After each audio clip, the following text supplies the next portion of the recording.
This is the most underrated coach in all of college basketball. And if you thought I was talking about Todd Golden, you'd be wrong. I'm actually talking about Kevin Hovde, the offensive coordinator and guru behind UF's recent championship, and the new head coach of Columbia basketball. But don't just take it from me, take it from Todd Golden himself when asked about Kevin Hovde's role in the UF offense. He says, he's always run my offense, but he's like having another head coach in the program, just incredibly bright. He is one of the best offensive minds in all of college basketball. He deserves a lot of credit for how explosive our offense is. So just how explosive was it under Hovde? Pre-Hovde, they were ranked 93rd in terms of adjusted offensive efficiency in KenPom. In his first year, they had a slight dip, but then they skyrocketed to 12th in 2023 to 2024, and eventually second in their championship run last year. When I set out to find the most underrated coach in all of college basketball, I'm going to be completely honest. I didn't know who Kevin Hovde was, but the analytics paved the way to me finding out. To find the most underrated head coach in all of college basketball, I wanted to find the biggest net rating ranking jumps from prior year to this year, and then identify if any of these teams maintained any sort of continuity. Essentially meaning they brought back players and improved without a whole new roster from the transfer portal.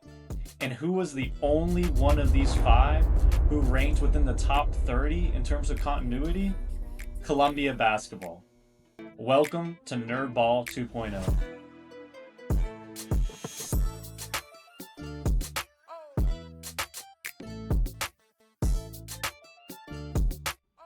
You cannot begin to describe Kevin Hovde without Kyle Smith. Hovde was an assistant coach under Kyle Smith from 2012 to 2016, and Kyle Smith's Columbia tenure is responsible for one of the most impressive coaching trees in all of college basketball, which includes the likes of Todd Golden, the youngest head coach to win a national championship since 1983, Kobe Altman, the current president of basketball operations for the Cleveland Cavaliers, Mike Magpayo, Fordham's head coach, and now Kevin Hovde. I'm also incredibly thankful for Kyle Smith. I had the privilege of working for Kyle for my first 8 years, 5 here and 3 at the University of San Francisco. His willingness to share knowledge and think outside the box has had a lasting impact. He was one of the early pioneers on having a data-driven analytical approach in college basketball. And that approach has now been affectionately called Nerdball, which is something we're very proud of.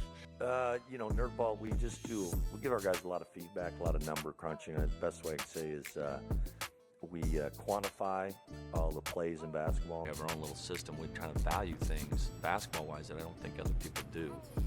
And a lot of, like I said, we measure it every day, and there's stats that we have that other people don't have. They're just specific to our program. And kind of the heart and soul of what we do is our hustle stats, which are internal stats to our program that we'll track every day in practice and in games. But using data and analytics across every part of our program in recruiting and scheduling and just as a way to make decisions is really important to me, and it'll be a cornerstone of our program here. So what exactly are these Nerdball analytics? One is hustle points per possession, which is winning plays minus non-winning plays over possessions. And this is tracked utilizing player tracking cameras nowadays.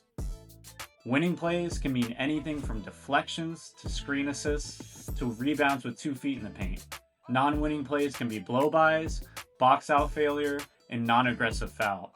Kevin Hovde also has a shot selection philosophy. He says, you're trying to get as many rim twos as possible. Obviously, a lot of these result in free throws as well, which makes them really important. Catch and shoot threes would be the next one.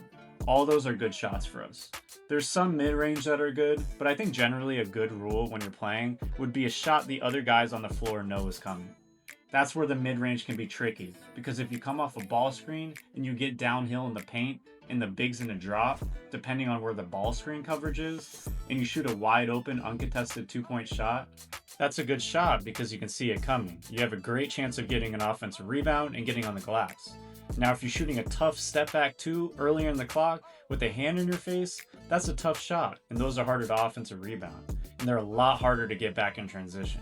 It's amazing how it's all connected. So just how has Columbia basketball shot selection changed since Kevin Hovde was hired?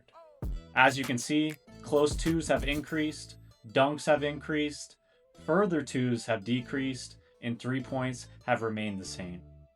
However, the most important stats I've found have been an increase from 180th in the nation in terms of 3-point shooting percentage to 16th in the nation, and also a huge increase in offensive rebounding percentage from 296 to 12th in the nation. And this 4-factor of offensive rebounding is Kevin Hovde's bread and butter. Pre-Hovde at UF, they were 75th in offensive rebounding percentage. The 2025 championship, they were 5th at 38.5%. Essentially, what you're really talking about is trying to win the shot quantity game, right? Trying to get more shots than the other team by taking care of the ball, getting on the glass, and that's really what we're going to try to do here as well. So let's hop into the film and let me show you why Kevin Hovde's teams are so good at offensive rebounding. One of Kevin Hovde's offensive rebounding philosophies he utilized at UF was sending the top offensive player to crash from the top of the key. Whether that be a guard or a post player, whoever was at the top of the key would be sent in to crash to gain an offensive rebound. This is actually quite uncommon in terms of coaching philosophy because whoever is usually at the top of the key is getting back on defense. However, as you can see, he's continued this at Columbia. And in the last clip, I wanted to point out that Caravan got beat by this crasher from the top of the key. And now, look how concerted of an effort he is giving to box out the crasher from the top of the key. Whether this was a film room adjustment or a first half in the locker room adjustment, Caravan was well aware that they're crashing from the top of the key.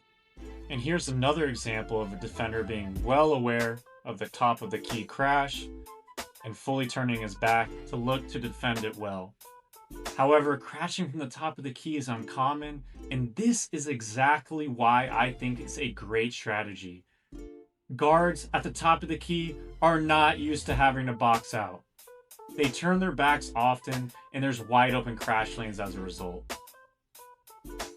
In this example, take a look at these two defenders. They completely turn their back, they're watching the shot. There's a wide open crash lane. It's an easy putback dunk.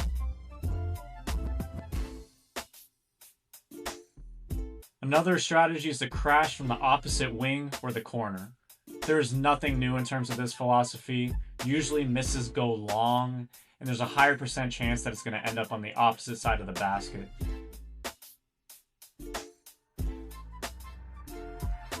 As you can see, this wing crashes. As a result, the shot that goes up, there's a 2v1 for the rebound. Columbia gets it, an easy layup. In this next example, there's going to be an opposite wing crash to the opposite side of the basket, a tip out, and a wide open 3 as a result. And this is why I think Columbia's 3-point percentage increased as a result of their offensive rebounding percentage increasing as well.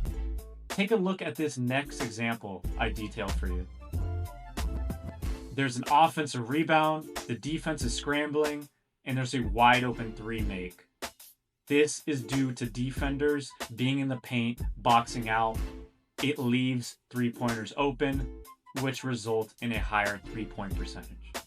Interestingly enough, Columbia was ranked dead last in terms of preseason polling. However, at 10-3 before conference play begins, I see Columbia finishing in the top 3 in the Ivy League, due to the most underrated coach in all of college basketball. The Hoops Professor.